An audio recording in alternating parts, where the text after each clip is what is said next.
Okay ba yan, ha? Kaysa pakuluan yung Alaska. So, ano ba kasi meron dyan sa dulce de leche daw? Ha?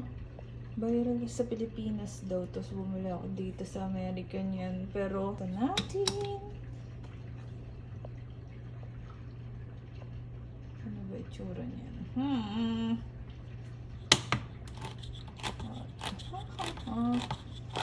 Saka yan eh. Alaska daw yan.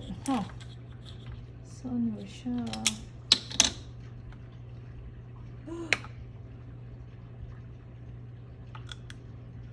Oops. Wow! Wow. Ganda nga, no? Kintab din. Wow.